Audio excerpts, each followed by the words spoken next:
اعوذ باللہ من الشیطان الرجیم بسم اللہ الرحمن الرحیم۔ یہ بات میں عرض کر چکا ہوں کہ سورہ حج کے بعض مضامین بہت مشابہ ہیں سورہ بقرہ سے۔ اس سورہ مبارکہ کے بارے میں بعض حضرات کی رائے یہ ہے کہ یہ مدنی ہے، لیکن صحیح بات یہی ہے کہ یہ مکی صورت ہے۔ البتہ اس میں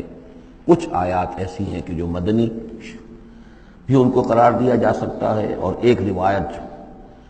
جو حضرت عبداللہ ابن عباس رضی اللہ تعالی عنہما کی مجھے مل گئی ہے وہ یہ ہے کہ وہ اثناء سفر ہجرت میں نازل ہوئی، اور اس وقت ہمیں اب انہی آیات کا مطالعہ کرنا ہے۔ یہ آیات یوں سمجھیے کہ نبی اکرم صلی اللہ علیہ وسلم کی وہ جد و جہد اور آپ کی دعوت اور تحریک جو ہے اس میں ایک بڑے ٹرننگ پوائنٹ کو ریپرزینٹ کر رہی ہے۔ یہ ایک بڑا فیصلہ کن موڑ ہے آپ کی جد و جہد میں۔ یہ مشابہت ذہن میں رکھیے کہ سورہ بقرہ میں بھی جہاں 23ویں رکوع میں تقریباً وسط ہے سورہ بقرہ کا، جس طرح یہ وسط ہے سورہ حج کا، وہاں بھی 23ویں رکوع میں رمضان مبارک اور روزے کی حکمتیں اور اس کے احکام کا بیان ہوا۔ 24ویں رکوع سے قتال فی سبیل اللہ اور اس کے ساتھ ہی حج کے دو جو رکوع ہیں مناسک حج پر مشتمل ہے۔ یہاں پر بھی آپ دیکھیے کہ مناسک حج پر 2 رکوع مشتمل تھے اور اس کے فوراً بعد قتال کی بات ہو رہی ہے۔ بڑا گہرا ربط ہے ان دونوں کے اندر، اس لیے کہ قتال فی سبیل اللہ کا جو سب سے پہلا ہدف تھا وہ یہی تھا کہ توحید کا مرکز کعبۃ اللہ، جو اصل میں خدا واحد کی عبادت کے لیے بنایا گیا تھا، اس وقت وہ مشرکین کے تسلط میں ہے اور انہوں نے اسے شرک کا اڈا بنایا ہوا ہے۔ تو گویا کہ اب پہلا جو فرض منصبی ہے امت مسلمہ کا وہ یہ ہے کہ اس مرکز توحید کو مشرکین کے تسلط سے واگزار کرا کے اسے واقعتاً توحید ہی کا مرکز بنا دیا جائے۔ اس اعتبار سے ظاہر بات ہے کہ جنگ ناگزیر ہے۔ یہ صرف واز سے ہونے والا کام تو نہیں تھا، اس کے لیے تو ظاہر بات ہے کہ طاقت کا استعمال ناگزیر تھا۔ اسی لیے مناسک حج کے ذکر کی فوراً بعد اب یہ تذکرہ ہو رہا ہے۔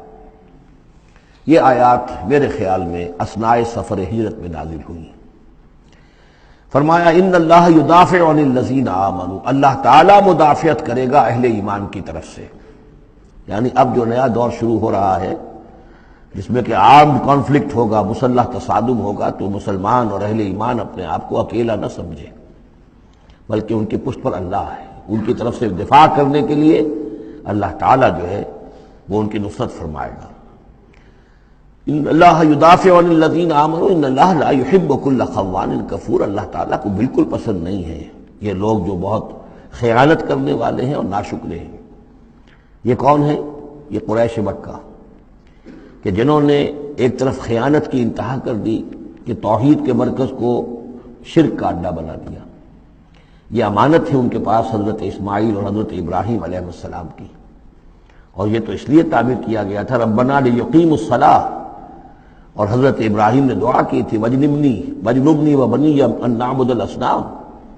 لیکن ان لوگوں نے خیانت کی ہے، ان کی وراثت کے اندر صحیح طرز عمل اختیار نہیں کیا بلکہ خیانت کی روش اختیار کی،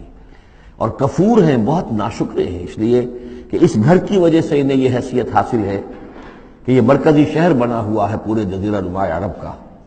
اس گھر کی وجہ سے انہیں ان کے قافلوں کو تحفظ حاصل ہے کہ ان کے اوپر کوئی حملہ نہیں کرتا، اور مشرق اور مغرب کی جو ٹریڈ ہے اس کے گویا کہ یہ ایک طرح سے پروپرائٹری ان کے پاس حقوق آ گئے، ایکسکلوسیو پروپرائٹری رائٹس، کہ ظاہر بات ہے کوئی اور قافلہ بچ کر جا نہیں سکتا قبائلی ریڈ سے اور حملے سے اور لوٹ مار سے، اور قریش کے قافلے کے اوپر کوئی حملہ کر نہیں سکتا، اسے کوئی چھو نہیں سکتا۔ تو اس گھر کی وجہ سے لإلاف قریش إیلافہم رحلۃ الشتاء والصیف فلیعبدوا رب ھذا البیت، یہ جو ان کے قافلے سردیوں میں جاتے ہیں یمن کی طرف اور گرمیوں میں جاتے ہیں شام کی طرف، تو ان کو سمجھنا چاہیے کہ یہ ساری جو ان کی چلت پھرت ہے یہ تو اس گھر کے طفیل ہے، اس کی وجہ سے انہیں یہ پروٹیکشن حاصل ہے، اور انہوں نے ناشکری کی ہے۔ تو اذن للذین یقاتلون بانہم ظلموا، اب اجازت دی جا رہی ہے ان لوگوں کو جن پر کہ جنگ ٹھوس دی گئی ہے، یعنی جو صورتحال پیدا کر دی گئی ہے کہ انہیں گھروں سے نکال دیا گیا، ہجرت پر مجبور کر دیا گیا، انہیں ستایا گیا، سال ہر سال سے ان پر پرسیکیوشن ہو رہی ہے، ٹارچر کیا جا رہا ہے۔ ابھی تک تو اللہ تعالیٰ نے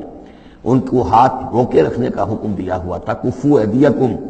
چاہے وہ براہ راست وحی جلی کی شکل میں قرآن میں آیت نہیں آئی تھی، لیکن حضور کے ذریعے سے اللہ تعالیٰ کا یہ حکم لوگوں تک پہنچ چکا تھا، لیکن اب ان کے ہاتھ کھولے جا رہے ہیں۔ اذن للذین یقاتلون بانہم ظلموا، اب جو ان پر ظلم کیا گیا ہے اس کے سبب سے ان کو اجازت دی جا رہی ہے کہ اب وہ اینٹ کا جواب پتھر سے دے سکتے ہیں۔ وَإِنَّ اللَّهَ عَلَىٰ نَصْرِهِمْ لَقَدِيرٌ، اور دوبارہ پھر تاکید کے ساتھ کہہ دیا کہ ان کو اپنے آپ کو اکیلے نہ سمجھیں، یقیناً اللہ تعالیٰ ان کی نصرت پر قادر ہے، ان کی مدد فرمائے گا۔ الذین اخرجوا من دیارہم، وہ لوگ کہ جو اپنے گھروں سے نکال دیے گئے۔ یہ سب کون تھے؟ مہاجرین جو تھے، یہ مکے سے جو نکلنے پر مجبور کر دیے گئے، اہل و عیال کو چھوڑ کر نکلنے پر مجبور ہوئے۔ الذین اخرجوا من دیارہم بغیر حق، جو نکال دیے گئے اپنے گھروں سے، اپنے علاقوں سے نا حق، الا ان یقولوا ربنا اللہ، صرف اس جرم کی پاداش میں کہ انہوں نے کہا ہمارا رب اللہ ہے، ہم صرف ایک اللہ کو مانتے ہیں اور دوسرے آلہہ کو، دوسرے معبودوں کو، دوسرے دیویوں اور دیوتاؤں جو تمہارے من گھڑت ہے، ہم ان کو تسلیم کرنے کو تیار نہیں۔ وَلَوْلَا دَفْعُ اللَّهِ النَّاسَ بَعْضَهُمْ بِبَعْضٍ، اور اگر اللہ تعالی بعض لوگوں کو بعض کے ذریعے سے دور نہ کرتا رہتا، یعنی زمین میں یہ مضمون آ چکا ہے، سورہ بقرہ کی آیت نمبر 251 میں بھی یہی مضمون آیا تھا، جب طالوت اور جالوت کی جنگ ہوئی تھی، اس کے بعد یہ بات آئی تھی کہ اللہ تعالیٰ وقتاً فوقتاً زمین کی صفائی کرتا رہتا ہے، کہ جو بڑے فاسد قسم کے لوگ ہوتے ہیں اور مفسد قسم کے لوگ ہوتے ہیں، فاسد کلچر ہوتا ہے، فاسد ثقافت ہو جاتی ہے، تو پھر کوئی نہ کوئی ایسی شکل ہوتی ہے کہ اللہ تعالیٰ ان کو ختم کر کے، ان کا استیصال کر کے، ان لوگوں کو کچھ لوگوں کے ذریعے سے دنیا سے نیست و نابود کر دیتا ہے۔ اگر ایسا نہ ہوتا رہتا، وہاں یہ الفاظ آئے تھے اگر ایسا نہ ہوتا رہتا تو لفسدت الارض، زمین میں تو فساد ہی فساد ہوتا۔ پھر یہاں فرمایا وَلَوْلَا دَفْعُ اللَّهِ النَّاسَ بَعْضَهُمْ بِبَعْضٍ لَهُدِّمَتْ صَوَامِعُ وَبِيَعٌ وَصَلَوَاتٌ وَمَسَاجِدُ يُذْكَرُ فِيهَا اسْمُ اللَّهِ كَثِيرًا، تو ڈھا دیے جاتے سارے خانقاہیں اور تکیے اور سارے گرجے اور کنیسے اور ساری سینیگوگز۔ صلوتا یہ عربی زبان کا لفظ ہے، صلاۃ ہی سے ہے، یہ عربی اور جیسا کہ میں نے عرض کیا ہے بارہا، عبرانی اور عربی زبان جو ہے یہ عبرانی زبان کا لفظ ہے صلوتا، اور عربی اور عبرانی جو ہیں یا تو سگی بہنیں ہیں، کسی ایک ہی زبان کی یہ دونوں نکلی ہوئی شاخیں ہیں، اور یا یہ کہ عبرانی ماں ہے اور عربی اس کی بیٹی ہے، یہ ان کے درمیان رشتہ ہے۔ صلاۃ کا لفظ جو عربی میں آیا ہے اور قرآن مجید میں صلوتا یہ وہاں پر بھی موجود تھا۔ ہمارے ہاں سلام ہے، ان کا شلام ہے، تو فرق اتنا ہی ہے، وہ شین کے ساتھ اور وہ بڑا اس کو گول کر کے شلام کہتے ہیں، باقی ہمارے یہاں سلام ہے، فرق اور خاص نہیں ہے۔ ان کا جو یوم کپور ہے وہ یوم کفارہ ہے، یوم کی طرح ہے، کپور پے اور فے، جیسا کہ میں نے آپ کو بتایا تھا ذوالکفل میں پے فے کی جگہ ہو جاتی ہے، تو یوم کپور ہے ان کے ہاں، یوم کفارہ۔ تو یہ تقریباً تمام جو اصطلاحات ہیں وہ بہت ایک دوسرے کے قریب ہیں۔ تو اگر ایسا نہ ہوتا کہ اللہ تعالیٰ کچھ لوگوں کے ذریعے سے اس دنیا سے نیست و نابود کرتا رہتا، تو پھر تو یہ کہ کوئی عبادت گاہیں دنیا میں قائم ہی نہ رہتی۔ ظاہر بات ہے اپنے اپنے وقت میں یہ تمام عبادت گاہیں خدائے واحد کی عبادت کے لیے بنائی گئی تھی، ومساجد اور مسجدیں یذکر فیہا اسم اللہ کثیرا، جن میں کہ اللہ تعالیٰ کا نام کثرت سے لیا جائے۔ وَلَيَنصُرَنَّ اللَّهُ مَن يَنصُرُهُ، یہ بہت اہم ہے، یہ آیت کا ٹکڑا، اور یہ ہر شخص کو یاد کر لینا چاہیے۔ لازماً اللہ مدد کرے گا ان کی جو اس کی مدد کرتے ہیں، اس میں زیادہ زور ہے وَلَيَنصُرَنَّ اللَّهُ، عربی زبان میں اس سے زیادہ تاکید کا اسلوب نہیں ہے۔ فعل مضارع سے پہلے لام زبر کے ساتھ، لام مفتوح، اور آخر میں نون مشدد تشدید کے ساتھ۔ افعلو یہ میں کروں گا، لافعلن میں لازماً کروں گا، یہ جو انداز ہے اس میں کوئی شک نہیں۔ وَلَيَنصُرَنَّ اللَّهُ مَن يَنصُرُهُ، لیکن دوسری بات یہ آئی کہ ظاہر بات ہے کہ یک طرفہ معاملہ نہیں ہے، تم اللہ کی مدد کرو گے تو اللہ تمہاری مدد کرے گا۔ تم اللہ کے باغیوں کے ساتھ دوستیوں کی پیگیں بڑھاؤ، اللہ کے دشمنوں کے ساتھ تمہاری جو ہے وفاداریاں ہوں، اور تم چاہو کہ اللہ تمہاری مدد کرے، یہ تو انہونی بات ہے۔ جیسے سورہ بقرہ میں ہم نے دیکھا تھا فَاذْكُرُونِی أَذْكُرْكُم، تم مجھے یاد رکھو میں تمہیں یاد رکھوں گا۔ اسی طرح وَلَيَنصُرَنَّ اللَّهُ مَن يَنصُرُهُ، لازماً اللہ مدد کرے گا ان کی۔ اسی سورہ مبارکہ میں ہم دیکھ چکے ہیں کہ اس کا یقین ہونا چاہیے بندہ مومن کو،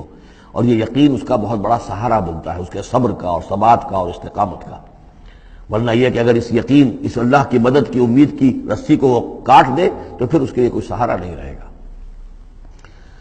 ان اللہ لقوی عزیز، اور پھر یہ کہ اللہ جو مدد کا وعدہ کر رہا ہے تو اللہ کوئی کمزور تو نہیں ہے، قوی ہے، زبردست ہے، توانا ہے، عزیز ہے، زبردست ہے۔ صدق اللہ العظیم۔